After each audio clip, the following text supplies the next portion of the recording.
Hello friends, आपका स्वागत है हमारे चैनल में। आज हम बात करेंगे 2025 में इजराइल और सीरिया के बीच बढ़ते हुए टेंशन और कॉन्फ्लिक्ट के बारे में। ये एक कॉम्प्लेक्स और मल्टी फेज्ड कॉन्फ्लिक्ट है जिसमें political changes, military operation, secretarial clashes और रीजनल पावर की इन्वॉल्वमेंट शामिल है। इस वीडियो में हम पूरी सिचुएशन को समझेंगे कि कैसे ये कॉन्फ्लिक्ट शुरू हुआ, दोनों साइड के रिस्पॉन्सेस क्या रहे और इसका रीजनल और ग्लोबल इम्पैक्ट क्या है। तो वीडियो को एंड तक जरूर देखें।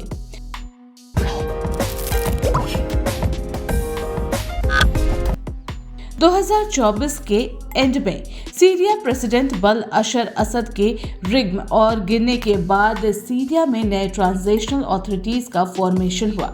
इस पॉलिटिकल वैक्यूम का फायदा उठाते हुए इजराइल ने साउथ वेस्टर्न सीरिया में अपने मिलिट्री ऑपरेशंस बढ़ाए, खासकर इजरायली ऑक्युपाइड गोलान हाइट्स के आसपास बफर जोन एस्टैब्लिश करने के लिए। अप्रैल 2025 में इजराइल ने दमास्कस और सुवाइदा गवर्नरेट के टारगेट पर एयर स्ट्राइक्स किए, जिसका मकसद सीरिया मिलिट्री इंफ्रास्ट्रक्चर को कमजोर करना और ईरानियन आर्मी स्मगलिंग रूट को डिस्टर्ब करना था। इजराइल ने अपने ऑपरेशन का नाम ऑपरेशन एरो ऑफ बशान दिया, जिसमें उसका ग्लोबल स्ट्रेटेजिक कंट्रोल और अपनी सिक्योरिटी को इंश्योर करना था। इस कॉन्फ्लिक्ट में एक खास फैक्टर सेक्रेटरियल वायलेंस भी है, जिसमें सीरियन ड्रूज मॉनिटरी पर खतरा समझा जा रहा है। अप्रैल और मई 2025 में सुवाइदा और ड्रूज और बेडोइन ट्राइब्स के बीच क्लैशेस हुए, जिसमें इजरायली स्ट्राइक्स और टेंशन बढ़ा दिया। इजराइल ने अपने मिलिट्री प्रेजेंस को साउदर्न सीरिया में बढ़ाया और इंजर्ड ड्रूज को मेडिकल हेल्प भी दी।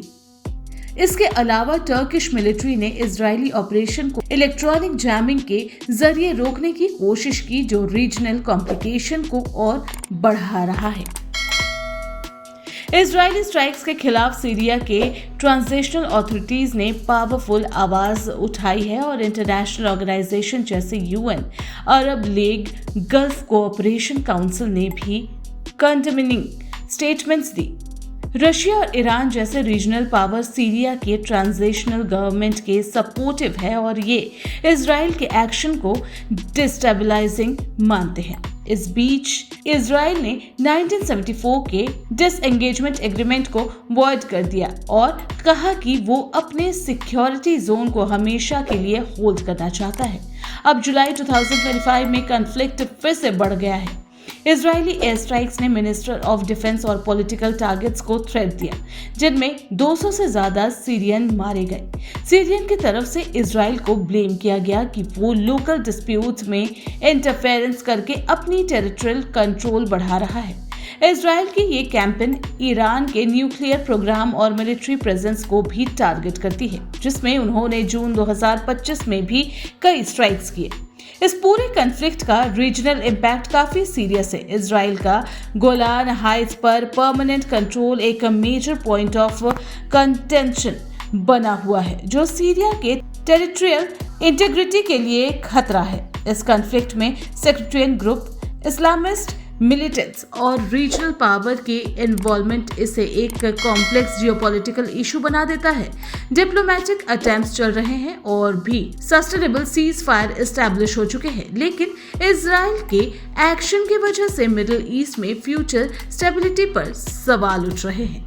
तो ये थी आज की डिस्कशन इजराइल सीरिया कॉन्फ्लिक्ट के बारे में, जिसमें हमने देखा कि political changes, military operations, secretarial violence और रीजनल राइवलरीज कैसे एक साथ मिलकर इस कॉन्फ्लिक्ट को इतना कॉम्प्लेक्स और चैलेंजिंग बना रहे हैं। आगे चलकर क्या डेवलपमेंट होंगे और क्या डिप्लोमेसी से इसका सॉल्यूशन निकलेगा, ये देखना इम्पोर्टेंट होगा। और आपको क्या लगता है, हमें कमेंट में जरूर बताएं। और अगर आपको ऐसे ही ग्लोबल अफेयर के इजी एक्सप्लेनेशंस चाहिए तो वीडियो को लाइक, शेयर, चैनल को सब्सक्राइब जरूर करें। मिलते हैं नेक्स्ट वीडियो में एक नए टॉपिक के साथ। Thanks for watching.